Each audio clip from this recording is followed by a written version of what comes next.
Assalamualaikum warahmatullahi wabarakatuh.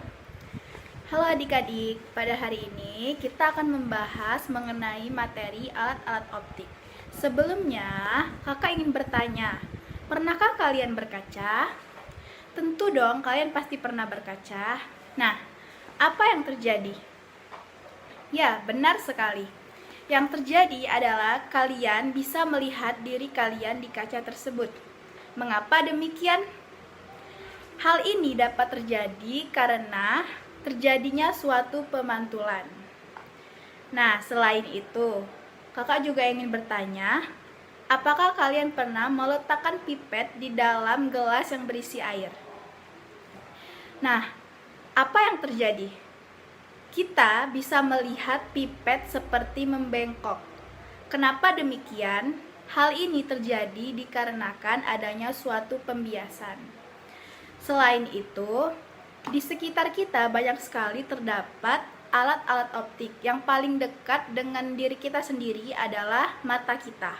Nah, mata kita itu merupakan alat optik karena mata termasuk alat optik yang di dalamnya terdapat lensa mata yang digunakan untuk menerima cahaya yang dipantulkan oleh benda-benda yang kita lihat. Dengan demikian, kita bisa menyimpulkan bahwa alat-alat optik merupakan alat yang menggunakan komponen optik dengan prinsip kerja, pemantulan, dan pembiasan cahaya. Selanjutnya, kita bisa lihat di sini ada bagian-bagian dari mata. Nah, yang pertama itu ada otot mata, di mana fungsi dari otot mata ini untuk mengatur besar kecilnya suatu lensa. Selanjutnya itu ada kornea. Kornea merupakan bagian luar mata yang tipis, lunak, dan transparan, di mana fungsinya itu untuk menerima dan meneruskan cahaya yang masuk pada mata serta melindungi bagian mata yang sensitif di bawahnya. Selanjutnya ada iris. Iris itu untuk memberikan warna pada mata dan mengatur besar kecilnya suatu pupil. Sedangkan pupil itu adalah suatu bagian mata yang berfungsi untuk mengatur banyak sedikitnya cahaya yang masuk ke dalam mata. Selanjutnya ada cairan aqueous humor. Nah, cairan ini merupakan cairan yang ada di depan lensa mata untuk membiaskan cahaya masuk ke dalam mata. Selanjutnya itu ada cairan vitreous humor. Cairan vitreous humor ini adalah cairan di dalam bola mata yang berfungsi untuk meneruskan cahaya dari lensa ke retina. Selanjutnya itu bagian di belakang mata. Bagian di belakang mata terdapat sklera, koroid, retina.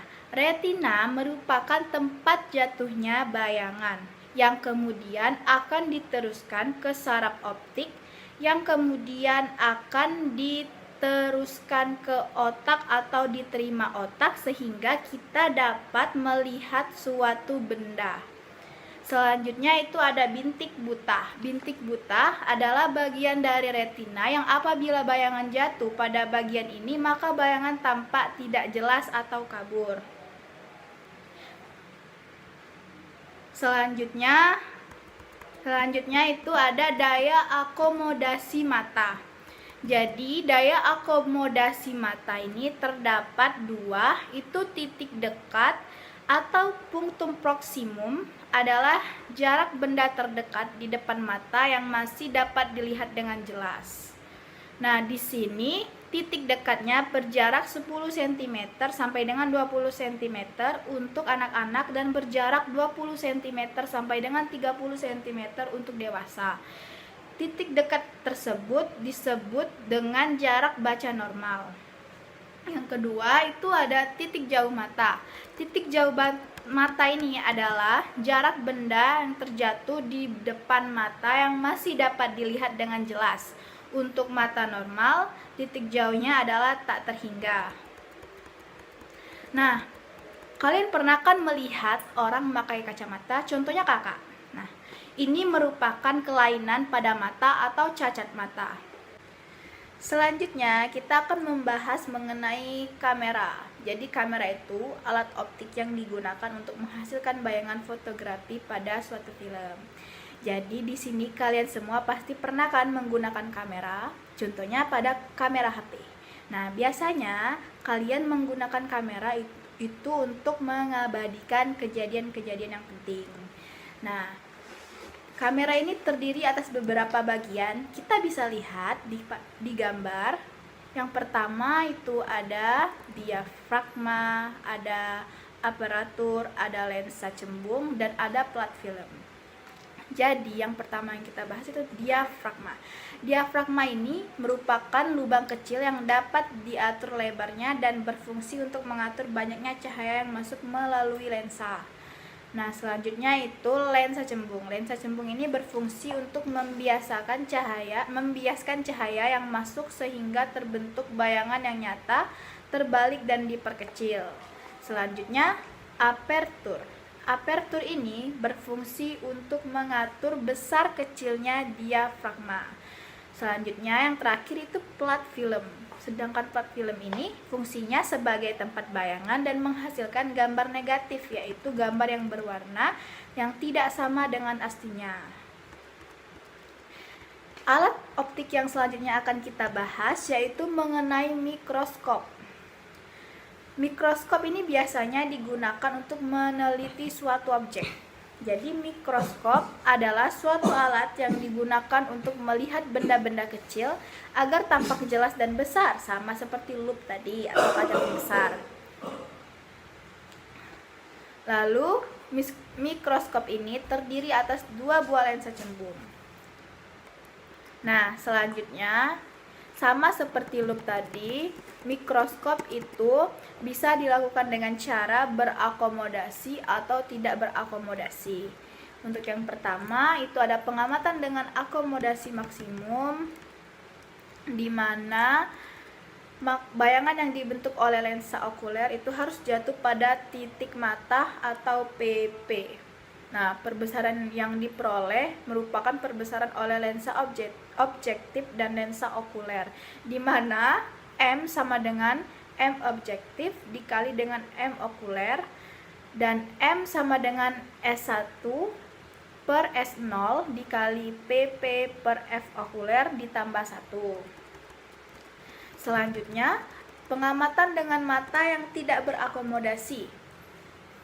Ini bayangan yang dibentuk oleh lensa okuler itu harus berada pada titik jauh.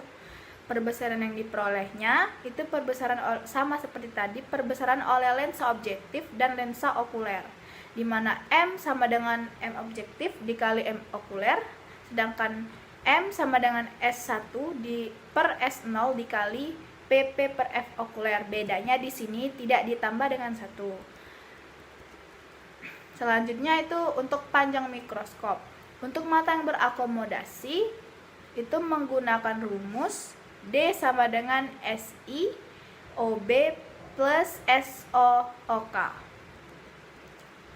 Dan untuk mata yang tidak berakomodasi itu D sama dengan SI OB ditambah FOK. Selanjutnya itu alat optik teropong atau teleskop. Jadi teleskop ini dasar kerjanya itu objek benda yang diamati berada di tempat yang jauh tak terhingga, berkas cahaya datang berupa sinar-sinar yang sejajar. Contohnya itu teropong bintang. Biasanya kita melihat bintang itu kan menggunakan teropong agar bisa terlihat lebih jelas. Sama seperti mikroskop dan lup tadi, cara menggunakannya ini ada 2, yaitu dengan mata yang tidak berakomodasi dan mata yang berakomodasi. Untuk penggunaan mata yang tidak berakomodasi, bayangan yang dihasilkan oleh lensa objektif itu jatuh di titik fokus lensa okuler. Nah, perbesaran angulernya itu bisa kalian lihat pada gambar. Sedangkan untuk panjangnya juga itu D sama dengan FOB ditambah FOK. Selanjutnya, untuk penggunaan dengan mata berakomodasi maksimal, di mana bayangan yang dihasilkan oleh lensa objektif jatuh di antara titik pusat bidang lensa dan titik fokus lensa okuler. Nah, perbesaran angulernya itu sama, M sama dengan FOB per S0OK. Pada mikroskop itu juga terdapat bagian-bagiannya sama seperti kamera tadi. Jadi yang pertama itu ada lensa okuler, di mana ini merupakan tempat kita untuk meneropong atau melihat objek yang kita ingin lihat. Selain itu ada tabungnya, yaitu untuk menghubungkan antara lensa okuler dan lensa objektif. Selain itu, lensa objektif itu terdapat 3 macam pembesaran.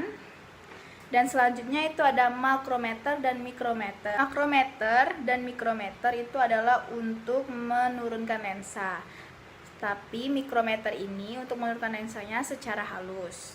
Yang selanjutnya itu ada meja preparat atau sesuatu yang digunakan untuk menaruh objek yang akan diteliti. Selanjutnya itu juga ada diafragma, sama seperti yang kamera tadi. Jadi diafragma ini berfungsi untuk mengatur besar kecilnya suatu cahaya yang akan diterima. Selanjutnya itu ada penjepit preparat. Penjepit preparat ini digunakan sebagai agar objek itu tidak bergerak. Selanjutnya itu ada iluminator. Iluminator ini untuk menerangi objek yang diamati atau suatu cahaya atau sumber cahaya. Kemudian yang sumber cahaya ini akan difokuskan atau dibiaskan oleh lensa kondenser.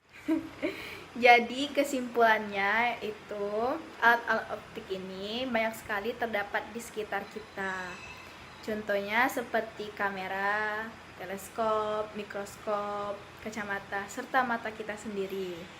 Ya, sekian penjelasan dari kakak. Semoga adik-adik semua mengerti dan semoga bermanfaat. Kakak akhiri, wassalamualaikum warahmatullahi wabarakatuh.